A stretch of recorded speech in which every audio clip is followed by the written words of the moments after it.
Welcome back once again to our series of lectures on the foundations of Western civilization. This time, lecture number 47. In this lecture, we're going to look at a phenomenon contemporary with the Renaissance, contemporary with the Reformation, contemporary with the emergence of the new European state systems, and that is the expansion of Europeans overseas. Voyages of exploration, voyages of commerce, of conquest, initially by the Portuguese and Spanish, then by the English and French and others as well, Dutch for instance, globalized Western civilization in ways that no one can have foreseen. The consequences, the long-term consequences of the issues that we'll be talking about in this lecture are with us to this very day. But why did this happen? There's an interesting question. What was it that led Europeans to go out and turn much of the world into a sort of European playground? Europe, that despicable peninsula off Asia, as it was once called, was not more powerful, not more populous, not better situated than other peoples, other lands, other places. It wasn't inevitable that Europe should go off and do what she did. So we have, in a way, to try to offer some explanation. Now, it's worth remembering, that Europe had, largely through Muslim traders, maintained indirect commercial relations with Africa and Asia for a long time. In other words, at least some people in Europe were aware that there were wider worlds out there. So it isn't as if there was complete ignorance on the part of people in Europe about the world around them. But the fact that you know something about the world out there doesn't necessarily mean you're going to go and try to dominate it or colonize it. Now, we can see several new factors, perhaps, in the late medieval or the Renaissance period, as we've been referring to it. A certain number of ancient geographical writings were recovered and contributed to a somewhat clearer understanding of the shape of the world. Now, not surprising, is it, that with this return ad fontes, back to the sources, with the interest in classical writings, that sometimes classical geographical writings would emerge. Genuine or fantastic accounts of travels. For example, of the more genuine sort by Marco Polo, 1255 to 1324, of the more fantastic sort by John Mandeville, who probably traveled, or may well have traveled. There's some question about the authenticity of his books and his experiences, but he may have done this between about 1322 and 1356, were widely read. These accounts were widely read. They stirred up a great deal of interest. They opened up to various people possibilities to imagine wider worlds. John Mandeville wrote in English and Marco Polo in French. So again, they were addressing vernacular audiences, not small, learned, elite audiences. Legends circulated about the famous and mysterious Prester John, someone who had gone off, well, at some point and converted and created Christian communities in, well, maybe Africa or maybe somewhere in Asia. There were all sorts of mysterious stories about Prester John. But these stories seem, in the 14th and 15th centuries, to have gained a certain currency, which led at least some people to think that there was a need, excuse me, on the part of Europeans to go out and bring succor to their Christian comrades elsewhere on the globe. There was an Italian merchant community resident in China from about 1300, which provided some sense of, some interest in, some knowledge about that particular part of the world. Over the course of the 14th and 15th centuries, much better maps were created. No question about the fact that that contributed something. There were other technological innovations. For example, the use of the needle compass made it a little bit easier to tell what direction you were going, particularly if you wanted to go in some other direction. Better astrolabes for determining latitude. It would be a long time before longitude could be easily and accurately predicted, but latitude now could be predicted. New ships, new ship technology, the caravel, developed really and brought to a pitch of perfection by the Portuguese. In my view, the most beautiful conveyance that humans have ever created for themselves. But large ships that could sail long distances on the ocean sea and also had substantial enough holds to carry a lot of merchandise. The diplomatic and the political scene was altering as well as the Middle Ages were drawing to a close. The great Mongol Empire that had been created in the middle of the 13th century had initially offered some very favorable opportunities for Western European traders and travelers across Central Asia to further Asia. They had produced really very positive, as I say, opportunities for the Europeans.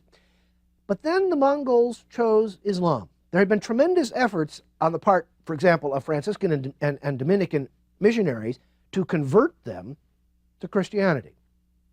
But those efforts finally failed. And once the Mongols embraced Islam, they were a bit more hostile than formerly to the easy transfer through their lands of Christian merchants or travelers. But then the Mongolian realm was destroyed, was beaten badly by the Ottoman Turks. We've met them, remember, conquering Constantinople in 1453, finally putting an end to the Eastern Roman Empire. Well, the Ottoman Turks were much more militantly Muslim than had been their Mongol predecessors even, and now, in certain respects, the overland routes that connected the Eastern Mediterranean basin with Central and further Asia were now dangerous all the time and closed at least some of the time. So this produced, particularly for Italians, for example, in the first instance, Venetians, because the Venetians had built a near monopoly on trade in the Mediterranean basin. There were incentives to find other routes, to find other ways to reopen commercial opportunities with what was simply called the Orient. Now that might mean South Asia, the world around India, and it might mean East Asia, the world of China and Japan. But the point is, there were now incentives to look for other ways to get into those markets. Everyone had those incentives. Partly they were competitive, too, with, that is to say, various parties wishing to compete with the Venetians. Some Europeans may still have felt at least some vestiges of the old crusading ideology. Remember Pope Pius II, Agnus Silvia Piccolomini, about whom we spoke in an earlier lecture, who was trying very hard to launch a crusade in the middle of the 15th century. He didn't succeed. We saw in the case of the career of Ignatius Loyola, perhaps in his desire to go out to the infidel, to convert the infidel, something of the old medieval crusading ideology. So there were various reasons and incentives for persons in Europe to begin this process of having a much closer look at the world around them. Now again, laying down all of these background factors is helpful. Context is interesting. Context is revealing. But context is not causative. None of the things that I have just offered as explanations tells us really why this phenomenon happened. In a way, what these things tell us is why it was possible for this phenomenon to occur.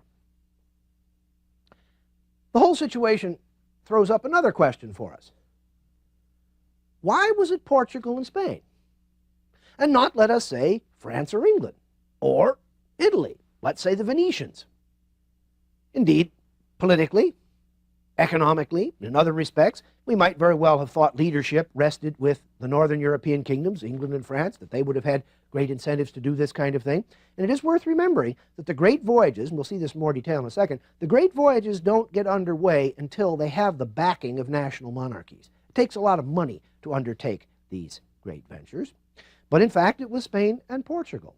We might have thought, well, the Venetians, particularly after the Mongols went sour a little bit and the Ottoman Turks soured things badly in the Eastern Mediterranean, that the Venetians might have said, well, you know, we don't have to sail only in the Mediterranean. We can go out across the ocean seas and perhaps find other means of access to the peoples with whom we'd like to trade. But the fact is, it was Portugal and Spain. And then, curiously, it was Portugal. It was little Portugal that led the way in the first great era of European overseas expansion. Now, there does seem to have been a current in Portugal that may partly have been sort of romantic and partly kind of hard-headed and practical. There was a desire to bring succor to Christians who were allegedly living out there somewhere in Africa, in Prester John and all of that sort of thing. But there was also a desire to get direct access to the gold of the Niger River basin. Now, at various times historically, persons in Iberia had been able to trade north-south across North Africa on the great overland trade routes with sub-Saharan Africa. But owing to the fact that Berber tribesmen had largely cut off these routes in the late Middle Ages, the Portuguese in particular were given an incentive to look for a way to go by sea around the African continent to get to the Niger River basin. Now, already in the 14th century, there had been some sailors sort of going up and down the west coast of Africa and exploring the islands that lay offshore, the Azores and the Canaries, for example. So the Portuguese had been kind of traveling up and down the west coast of Africa, and in the early 15th century, Ceuta on the Moroccan coast was captured. This then provided the Portuguese with a secure base well to the south of Portugal, which could be used for further exploration well to the south along the African coast. The Portuguese crown then began to colonize the islands, these islands that the Portuguese had been exploring for some time. The introduction of sugar as a crop into Madeira in the 1440s led to the introduction of slavery, an introduction with long and devastating consequences in the Western tradition. By the mid-15th century, the Portuguese had pretty well secured their control of the West African coastal regions. Now the crown began to dream of reaching Asia by going east. In 1487, Bartolomeu Diaz was born about 1450, died in 1500, pushed farther along the western coast, and he used his knowledge of prevailing winds to catch favorable breezes around the Cape of Africa. The point is quite simply, the African continent is very large. And as these explorers kept going further and further and further and further south along the African continent, they began, we must suppose, to wonder, is this thing ever going to end? Finally, Bartolomeu Diaz sailed around the southern tip of Africa, and it was discovered that, yes, there is finally an end to this vast continent. Now, in a voyage that lasted from 1497 to 1499, Vasco da Gama, born about 1460, died in 1524, sailed to Calicut in India. So he followed in the wake of Diaz, rounded the tip of Africa, sailed into the Indian Ocean. He left with 4 ships and about 170 men. A couple of years later, he came back with only a fraction of his seamen and only 1 of his ships. But he came back with a cargo of spices worth about 50 or 60 times the cost of the entire venture. Subsequently, Alfonso de Albuquerque, who was born in 1453, died in 1515, began arming his ships and capturing bases in the Indian Ocean region. He developed the Portuguese strategy of a series of armed trading posts. There's kind of an irony here. Where did he get the idea of forging cannons to put on his ships, and who had made those cannons before?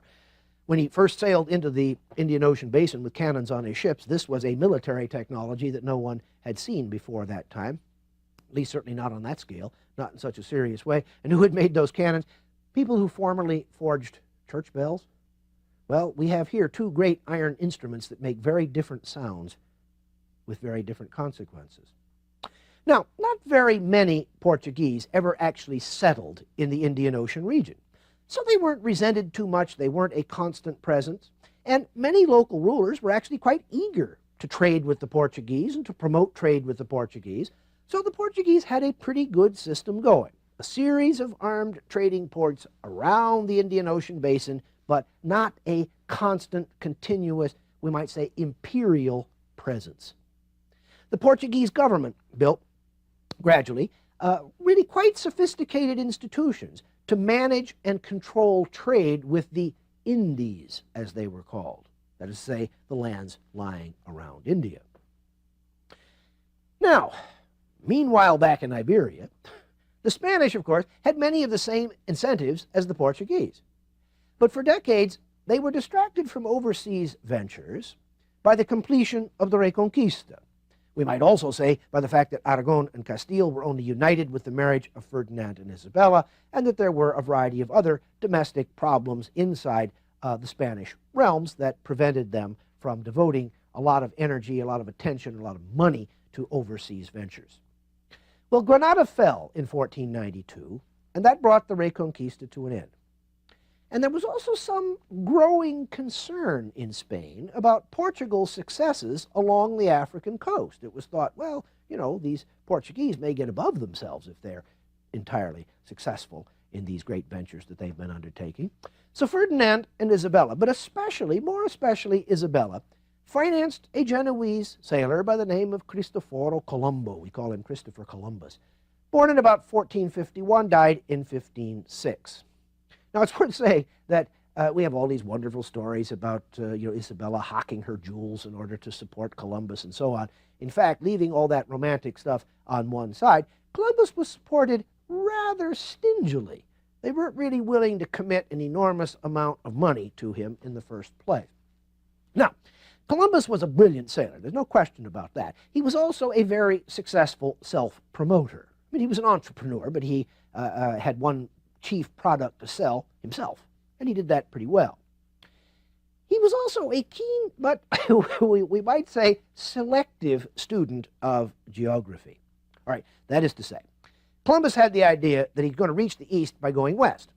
In other words, instead of going around Africa to get to the east, which the Portuguese had done, he's going to get to the east by going straight west.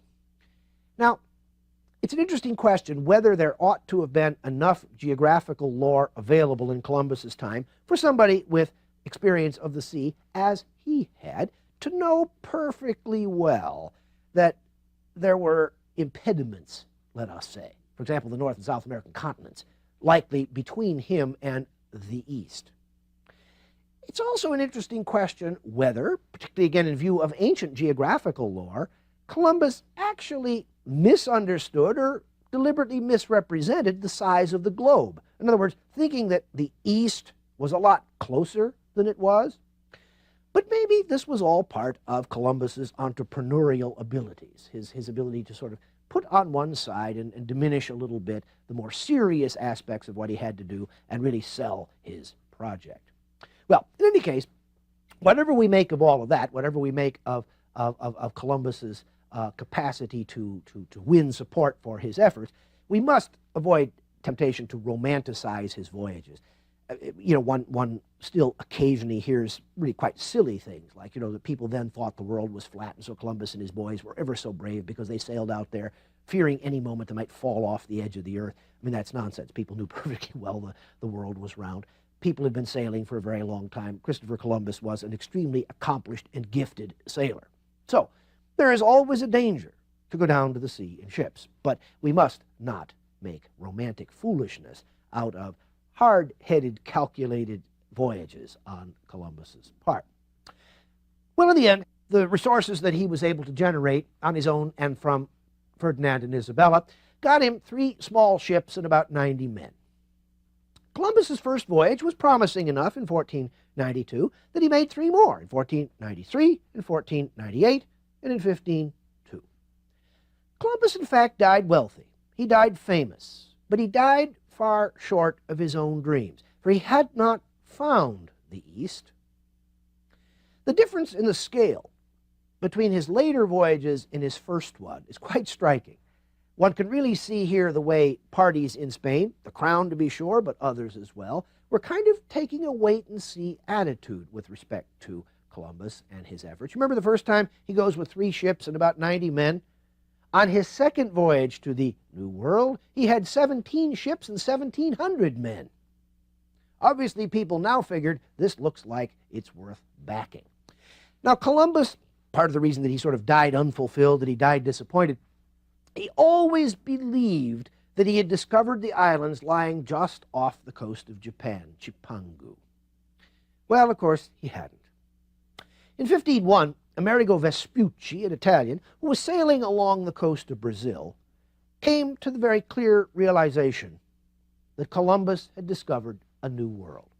These were not islands lying just off the shore of Japan. This was a new world. In 1507, Martin Waldseemüller published a map.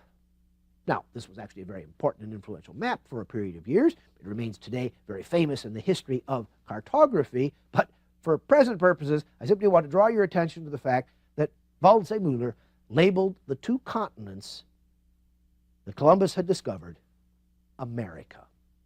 He named them, of course, for Amerigo Vespucci, who was the first to realize that here was a new world. Now, exploration, of course, didn't stop with Columbus. In 1513, Vasco Núñez de Balboa crossed Central America at the Isthmus of Panama and viewed the Pacific Ocean. We think the first person ever to view the Pacific Ocean, first European, to view the Pacific Ocean going west. In 1519, Ferdinand Magellan set out to circumnavigate the globe. He wanted to see if he could sail all the way around the globe. Now, he died in 1521 in the Philippines, but one of his ships did manage to return in 1522, demonstrating, indeed, that it was possible to sail all the way around the globe, and in the process providing some clear sense of the sheer scale of the Pacific Ocean and how far America lay from the shores of Japan.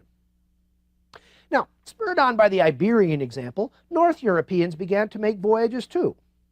Now, with the southern routes largely cut off, the Spanish had sailed across the central Atlantic right straight over to Central and South America. The Portuguese had gone right round the west coast of Africa into the Indian Ocean. The French and the English also themselves hoping to find routes to Asia, hoping to open up those commercial opportunities for themselves, began to look for what came to be called the Northwest Passage. They wanted to see if there was a way going in a more northerly route across the Atlantic. It might be possible eventually to reach Asia. Now, John Cabot, for example, between 1450 who lived from 1450 to 1499, sighted Newfoundland in 1497. So for the first time, we could go back to the legendary voyages of St. Brendan in his little coracle, his little Irish canoe, or we could go back to the greater likelihood that some of the Vikings working from Iceland and or Greenland had actually spotted, maybe even touched on the northeastern coast of what we think of as Canada. But the fact is that it's really from John Cabot's sighting of Newfoundland that we can date something like serious exploration of these lands. But English exploration and colonization didn't follow immediately the trajectory of that in Spain and Portugal, voyage after voyage after voyage after voyage, because England, of course, was bogged down by the problems of the Reformation. England was bogged down by intense political turmoil in the course of the 16th century, and as a result, it was about a century before the English got back seriously into the business of exploring the globe. In 1534, the French explorer Jacques Cartier, born in 1491, died in 1557, sailed up the St. Lawrence River, thus penetrating the North American continent. Now, the St. Lawrence River looked to him like a very promising potential northwest passage, but, of course, it proved that it turned out that it took him deeply into, but only somewhat into, the vast North American continent. France, like England, was simply too distracted by political turmoil, by religious strife, and other problems to engage in serious overseas ventures for almost, again, another century. So about a century's lead was given to the Iberians. Now, it's important to say, too, that in Columbus's wake, Hernán Cortés, 1485 to 1546, initiated the conquest of Mexico, and Francisco Pizarro, 1470 to 1541, initiated the conquest of Peru. Between 1492 and 1600, perhaps 200,000 Spaniards settled in the New World. That's a large number. Gradually, a very sophisticated imperial administration, the most complex since Roman times, the most complex imperial administration since Roman times, was created to govern and exploit the Spanish Empire in the Americas. So the Spanish model was quite different from that of Portugal. The Portuguese, as we saw, created trade stations and then an elaborate series of economic institutions to manage those trade stations. The Spanish, on the other hand, conquered land, introduced settlers, dominated natives, promoted agriculture, and extracted raw materials, not least bullion. Tons upon tons upon tons of gold and silver came from the New World to Spain. Now, one of the ironies of the economic history of this period is that an enormous amount of that money, of that bullion, went into Spain and then passed through Spain as if through a rather broad sieve and out to other parts of Europe. It did not permanently enrich or permanently empower Iberia. But it seems clear that if it was not the primary factor, then it was certainly a very important factor in spurring European economic growth.